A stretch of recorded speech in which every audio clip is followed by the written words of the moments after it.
En el 2020 aprendimos que el amor y la solidaridad, esas son las fuerzas que nos mueven. En Coopmam somos parte de tus experiencias y sueños. El futuro es ahorra. Cooperativa Mamoncito, deposita tu confianza.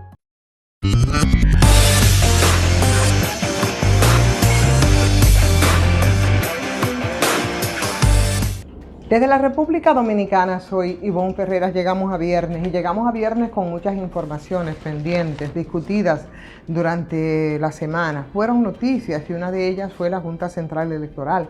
Todo el tema de los partidos políticos, los debates que se han producido a partir de situaciones que se dio el pasado fin de semana para frenar un proselitismo electoral extemporáneo que no es nada nuevo en el país, porque aquí, el tema de las instituciones y la falta de respeto a lo que son nuestras leyes es una cosa, señores, que no tiene precedentes. Aquí la ley de partidos y electoral duró 14 años rodando en el Congreso de un lado a otro. En ellas dejan claro algunos elementos importantes. Ahora se habla de modificación a la ley. Dentro de esos elementos están justamente las campañas electorales, el proselitismo y sin contar, por supuesto, con el tema de los recursos y el financiamiento de los partidos y también de las candidaturas que optan para ocupar, por ejemplo, curules y otros cargos electivos, que ha sido un gran dolor de cabeza y que se ha expresado con acciones que nos llenan de vergüenza como diputados que después de ser electos o de ser elegidos, entonces son vergonzosamente develados como personas con prontuarios delincuenciales, y de eso ustedes conocen los casos. Ahora el Pleno de la Junta Central Electoral ha otorgado a las organizaciones políticas un plazo. Ese plazo es de 4 días para que ellos puedan validar los acuerdos con sus dirigentes políticos. Sin embargo, como siempre, señores, aquí los partidos políticos, los candidatos, hacen lo que les da la gana. Respecto al proselitismo, respecto al inicio de la campaña, las leyes siempre han sido muy claras, pero son leyes que absolutamente nunca se han respetado. Y como el tema de la Junta Central Electoral, de los partidos políticos que desesperadamente quienes deberían de ser precisamente un referente importante en términos de la institucionalidad, son todo lo contrario. Bueno, pues volvemos al tema de los préstamos, al tema del presupuesto, al tema del déficit, y la verdad es que, señor, aplaca tu ira, como dicen, pero vimos unas declaraciones en una conversación que tuvo el presidente de la Cámara de Diputados, Alfredo Pacheco, respecto al tema de los préstamos.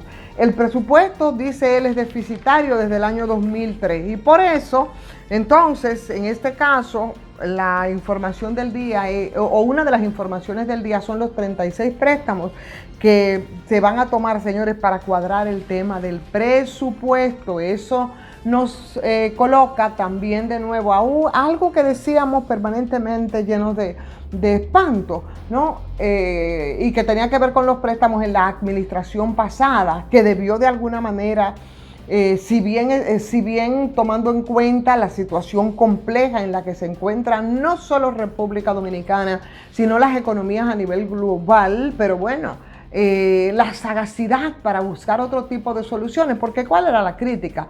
Que el festival de préstamo era tan grande en la gestión pasada, que lo era, aunque muchos se quieran rasgar las vestiduras y decir, que este gobierno toma tantos préstamos, igualito que lo tomaban entonces, tanto que una parte importante del presupuesto era utilizado para pagar justamente los intereses de los mismos préstamos que se utilizaban. O sea, es como cuando tú tienes un salario y entonces ese salario, antes de tú recibirlo, ya eso está más que comprometido, y cuando tú te vuelven a pagar de nuevo, entonces para completar, porque no te alcanza a partir de los gastos que tú tienes, tú tienes que volver préstamo sobre préstamo, y eso es una especie de círculo vicioso.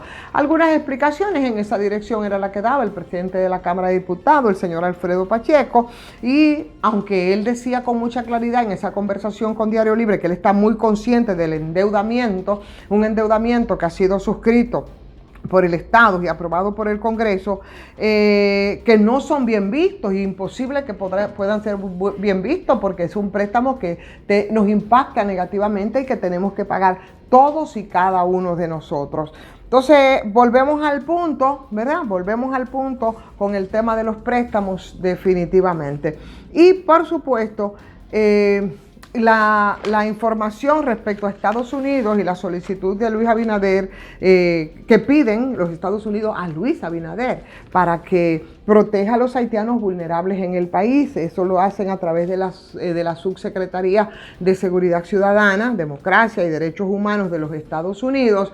Pero la verdad es que esto a uno lo ubica y lo hace recordar mucho más allá de algunas críticas que tengamos respecto a lo que ha sido la actitud del gobierno dominicano con la situación de la migración. Pero tenemos que recordar precisamente a Estados Unidos cuál fue la actitud de ellos respecto a un grupo de haitianos que en territorio norteamericano que cruzaban por la frontera. Señores, nos hizo recordar la época de la colonia y eso fue repugnante. Fue un asco, para decirlo de la peor manera que se me pueda ocurrir, cuando veíamos cómo esos ciudadanos haitianos eran azotados a caballo, precisamente por ciudadanos norteamericanos que no esgrimieron el tema humanitario. Con eso no estoy justificando muchas acciones que aquí también se vuelven más que un asco respecto al tema migratorio y al oportunismo de cómo se maneja aquí el tema de la migración haitiana.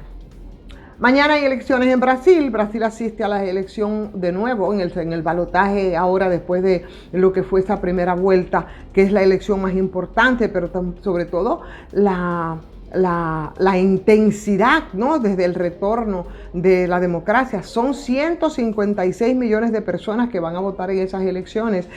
Van a enfrentar al favorito de las encuestas. El margen, dicen algunos, que es muy cerrado, pero hasta ahora el favorito es el actual, el de las encuestas es Lula da Silva, con respecto al actual presidente, el señor Bolsonaro. Además de la presidencia, por supuesto, se van a renovar también la totalidad de los gobernadores en Brasil, que son 26 estados, se suman al Distrito Federal también para una totalidad de 513 bancas, un tercio de la Cámara de Senadores, que son 27 de los 81. Para ganar en primera vuelta, bueno, los candidatos debieron superar el 50%, que no fue así, por eso se asiste entonces a esta segunda vuelta o a este balotaje en este domingo, y por supuesto se mantiene esa articulación mostrada desde un principio por el expresidente Lula da Silva, respecto a 10 partidos con extensión nacional, pero también un fenómeno extraordinario en este caso para los que dicen, bueno, el gobierno de la izquierda, que no es absolutamente así, porque son empresarios que no tienen nada que ver ni con el progresismo ni con la izquierda. Sin embargo, en medio de lo que ha sido este gobierno terrible de Jair Bolsonaro, han decidido ofrecer su apoyo al expresidente Lula da Silva. Bolsonaro se presenta con el general Braga Neto como candidato a la vicepresidencia, ustedes ya saben, lidera un espacio de ultraderecha, cuenta con una base nacional movilizada, pero también es apoyado por lo que dicen la triple B, que es la bala, la Biblia y el buey. Todos saben los apoyos que ha tenido de sectores evangélicos, que representa una ala bastante oscura de la iglesia. Ustedes recordarán, ¿verdad?, por estos predios Pare de Sufrir, esto.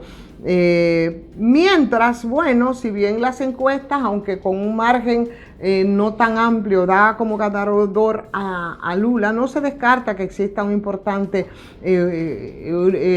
cantidad, ¿no?, de intención de votos que no se estén reflejando. Una parte del bolsonarismo es fuertemente reactiva a los estudios de opinión. En el plano internacional, por supuesto, esto tiene su impacto y también ha tenido sus opiniones. El trumpismo, o sea, que como reflejo del gobierno de Juan Donaldo Trump, han pronunciado y se pronunciaron a favor precisamente de Jair Bolsonaro, pero a su vez los demócratas del Congreso de Estados Unidos han hecho todo lo contrario y han planteado muy claramente, eso lo hicieron desde la primera vuelta, que no van a aceptar ni van a permitir un intento golpista de parte de Bolsonaro. Por otro lado, los gobiernos progresistas de la región evidentemente que apoyan a Lula da Silva. De manera que hay una gran expectativa puesta, ¿no? Respecto a las elecciones de Brasil, serán mañana, y mañana por supuesto nosotros también estaremos expectantes respecto a lo que va a ocurrir. Hubo una denuncia hoy en la que de verdad, de la que me quiero hacer eco y de la que quiero comentar en este caso, a propósito del tema de migratorio, el tema haitiano, y a propósito de un grupo, digo yo, fascistas, óyeme, que están actuando peligrosamente como chivos sin ley, señores, con lo que tenemos que tener cuidado. Hay un activista que es líder cañero, que es el señor Jesús Núñez, que tiene un tema de salud, iba a salir del país, iba a Cuba para atenderse su tema de salud. ¿Y qué pasó? El señor Núñez fue impedido de salir. Hoy, viendo un hilo que muy ilustrativo, nos publica la colega Argénida Romero, donde ella dice que había conversado no solamente con el cañero Jesús Núñez. Ustedes recuerdan todo el can de los cañeros también, y el trato y demás. Bueno, pero en este caso, el señor Manuel María Mercedes de los Derechos Humanos, que ha estado acompañando en ese periplo a Jesús Núñez después que se le impidió salir del país, que por cierto dicen que ya finalmente va a salir este domingo,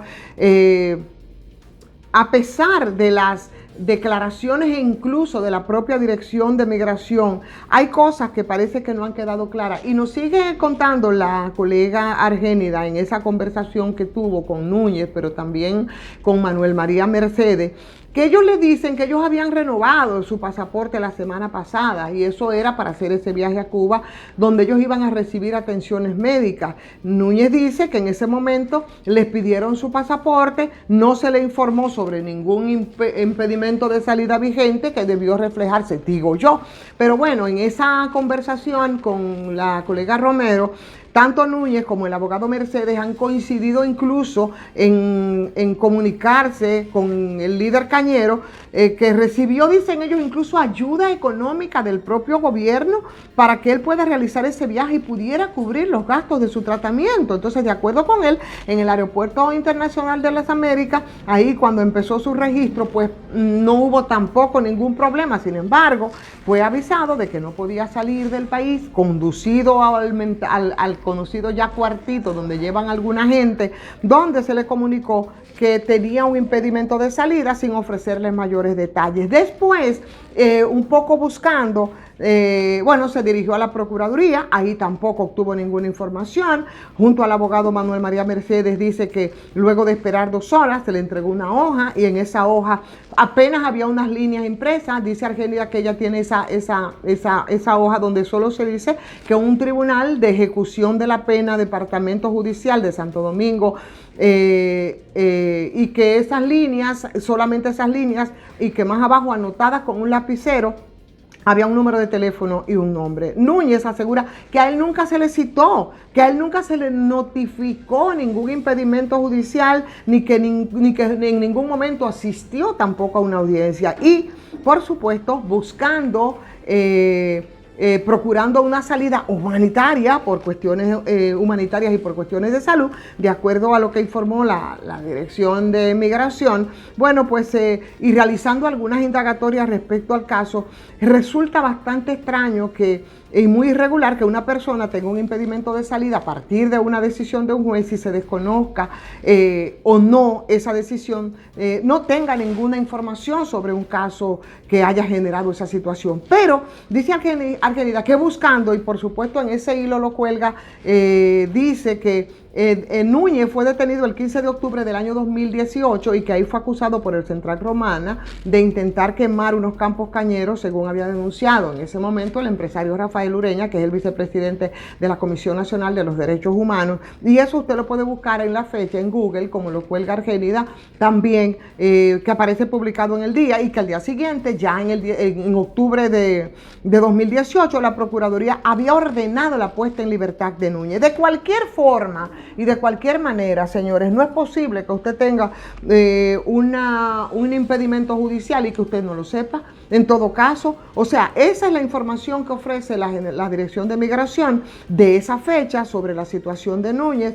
Pero a partir de todo esto que plantea una situación humanitaria, un tema de salud, y además que tú no puedes tener un sometimiento y un impedimento de salida y tú no sepas de eso, porque hasta donde yo sé eso es un tema ilegal, volvemos, señores, sobre lo mismo. Y por supuesto eso ha destapado el avispero de los xenófobos, fascistas, represivos y dictatoriales respecto a este caso donde se ve, ¿verdad?, todo como un tema de migración, de invasión. Por favor, señor, este caso plantea otra situación y yo creo que hay que resolverla. Qué bueno que ya se va el señor Núñez, si recibió incluso el apoyo y los recursos de parte del Estado, y además la forma de cómo actúa la justicia. Yo no puedo tener un impedimento, yo no puedo tener un expediente y que yo no lo sepa, por favor. Entonces quería llamar la atención sobre este caso y que nosotros entendamos de una vez por todas la compleja situación de muchos con respecto al tema migratorio, pero esto